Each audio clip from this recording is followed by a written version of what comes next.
جناب پریزیڈیم، سب سے پہلے میں ILF پاکستان کو خراج تحسین پیش کرنا چاہتا ہوں کہ انہوں نے ہم سب کو یہاں ایک بہت اہم موضوع جس کا تعلق آئین سے ہے اس کے لیے ہمیں اکٹھا کیا۔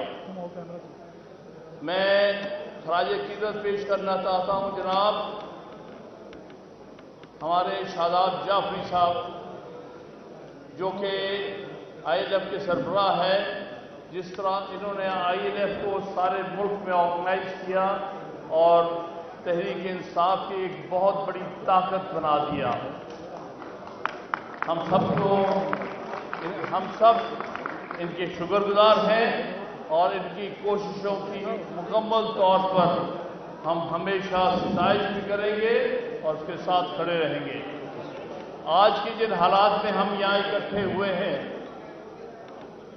وہ بہت ہی دردناک حالات ہیں ملک کے ہمارے، کیونکہ میں سلام پیش کرنا چاہتا ہوں ہمارے 6 اسلام آباد ہائی کورٹ کے ججز کو، جنہوں نے کہ پاکستان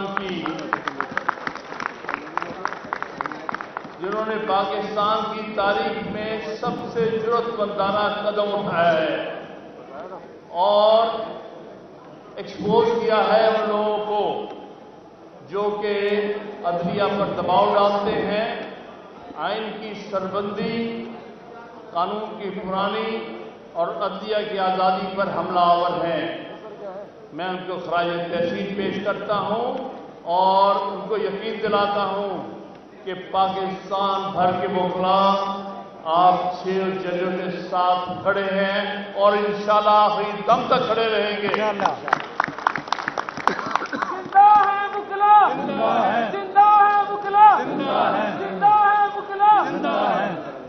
اگلی بات جو میں عرض کروں گا وہ یہ ہے کہ یہ جو ایشو ہے عدلیہ کی انڈیپینڈنس کا، یہ کسی پارٹی کا نہیں بلکہ ساری قوم کا ایشو ہے۔ یہ قومی ایشو ہے۔ ہر وہ شخص جو اس کو پارٹی کا ایشو بنانے کی کوشش کر رہا ہے اس ایشو کی اہمیت کو کم کرنے کی کوشش کر رہا ہے۔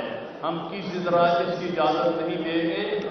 اس ملک میں اگر عدلیہ آزاد ہوگی، آئین کی سربلندی ہوگی، قانون کی حکمرانی ہوگی، تب ہی ملک جو ہے قائم رہتے ہیں اور ترقی کرتے ہیں۔ یہ ہمارے 6 اسلام آباد ہائی کورٹ کے ججز کی جرأت اور ہمت کو ہم سلام پیش کرتے ہیں اور امید رکھتے ہیں کہ دوسرے ہائی کورٹ کے ججز بھی کچھ جرأت دکھائیں گے۔ میں خاص طور پہ لاہور ہائی کورٹ کو کہتا ہوں، کیا آپ سو رہے ہیں؟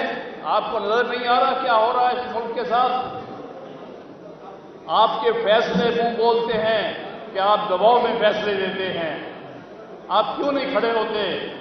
بالکل درست کہا شاہد جمیل نے اپنے استعفے کے بعد کہ اگر لاہور ہائی کورٹ کے 20% بھی ججز میں وہ جرأت ہوتی جو کہ اسلام آباد تقریباً 75% اسلام آباد کے ججز نے دکھائی تو میں کبھی استعفیٰ نہ دیتا۔ یہ سب ڈرے بیٹھے ہیں، خوف زدہ ہیں۔ کبھی جج بھی خوف کے تحت صحیح فیصلے کر سکتا ہے۔ پھر بھی وقت ہے، ہم وکلا آپ کو جھنجھوڑ رہے ہیں، اٹھو اور حق کی بات کرو اور زیادتی کرنے والوں کے چہرے بے نقاب کرو، جس طرح ان ہمارے 6 عزیز ججز نے کیا ہے۔ اسی طرح یہ فرض دوسری ہائی کورٹس پر بھی ہے، لیکن میں کہوں گا اس میں پشاور ہائی کورٹ کو کسی حد تک میں کریڈٹ دیتا ہوں کہ انہوں نے ہمیشہ جرأت کا مظاہرہ کیا ان حالات میں۔ یہی دوسری ہائی کورٹس کو کرنا چاہیے، لیکن ابھی تک بہت مایوس کن کارکردگی ہے لاہور ہائی کورٹ کی۔ آج بھی آپ جرأت کا مظاہرہ کریں، میں یہی ان کو پیغام دینا چاہتا ہوں۔ اس سارے ایپیسوڈ میں سپریم کورٹ کا رول قابل تعریف نہیں ہے۔ इनको फिर for suo moto jurisdiction exercise करनी चाहिए थी 184(3) के तहत। छोटे छोटे मामलात में तो आपको सुमो मोटो याद आ जाता है, और मुल्क में जो सबसे बड़ा पाकिस्तान की तारीख में हादसा हुआ है आप भूल गए हैं। और प्राइम मिनिस्टर को बुला के उससे मशवरे करते हो। कभी जजों ने मुलजमों से भी मुशावरतें की हैं। ये तो इल्जामात जो 6 जज लगाए हैं, जिन एजेंसियों पर इल्जामात लगाए हैं, उनके सरबराह कौन है? यही कैबिनेट, यही प्राइम मिनिस्टर। आप मुलजमों के साथ बैठकर फैसले करते हो। आप मुलजमों को कहते हो कि अपने टर्म्स ऑफ रेफरेंस बना के दे। मुलजमों को कहते हैं कि अपना मुंसिफ मुकर्रर करो। मुलजमों को कहते हैं कि हम आपकी रिपोर्ट बनाएंगे। तो ये पाकिस्तान की तारीख का एक बहुत शर्मनाक बात है। अदलिया ने जिस तरह घुटने टेके हैं एग्जीक्यूटिव के सामने, जिस तरह प्राइम मिनिस्टर उससे मुलाकात किया, उसको समन करना चाहिए था और पूछना चाहिए था चीफ जस्टिस को, बताओ ये क्या हो रहा है? ये हमारे 6 जज शिकायत कर रहे हैं कि तुम्हारी एजेंसियां मुदाखलत कर रही हैं। तुम सबसे बड़े मुल्जिम हो, तुम एक्सप्लेन करोगे कि किस तरह ये हो रहा है। तुम्हारे नाक के नीचे ये सब कुछ हो रहा है, तुम्हारी एजेंसियां कर रही हैं। आप उनको बुला के उनसे नेगोशिएट करते हो। बड़े अफसोस की बात है, भाई वक्त गुजर जाते हैं, चीफ जस्टिस आते हैं और चले जाते हैं, लेकिन तारीख माफ नहीं करती। अगर वक्त पे आपने हौसला, हिम्मत और जुर्रत नहीं दिखाई तो याद रखें चीफ जस्टिस साहब, आपको ना ये कौम माफ करेगी, ना आपको तारीख माफ करेगी। आप जवाबदेह होंगे इस कौम के सामने और तारीख के सामने कि जब एक बहुत कड़ा वक्त आया अदलिया पर तो आपने जुर्रत का मुजाहरा नहीं किया, बल्कि एक कमजोर एग्जीक्यूटिव के सामने हथियार डाल दिए। बहरहाल अब भी मौका है।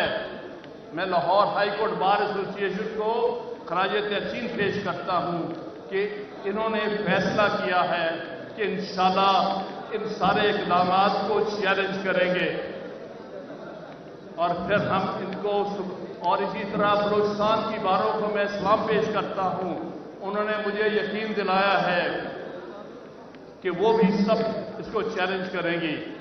और सिंध में भी हाईकोर्ट बार और इस्लामाबाद हाईकोर्ट बार भी इस मामले पर हमारे साथ है। लिहाजा वकला तकरीबन मुत्तहिद है। चंद एक मफाद परस्त लोग हैं जो उल्टे सीधे बयान देते हैं। और इसके बाद एक बात आखिर में अर्ज करता चलूं जो हम सब के लिए बहुत अहम है। तसद्दुक़ हुसैन जिलानी साहब की तारीफें कर रहे हैं वो लोग जो अपनी मर्जी के फैसले चाहते हैं। उनको चाहिए था कि अपने आप को इस कंट्रोवर्सी में ना डालते, तारीख में उनका नाम बेहतर अल्फाज में लिखा जाता। अब जिस किस्म की कंट्रोवर्सी में वो जा रहे हैं, इसका उनके लिए अच्छा नतीजा नहीं होगा। अब भी बाज आ जाए, इनके हाथों में मत खेले और रिफ्यूज कर दें कि मैं नहीं बनता हेड ऑफ द कमीशन। ये कमीशन के पास कोई ताकतवर नहीं है, ना इसके पास इख्तियारात है।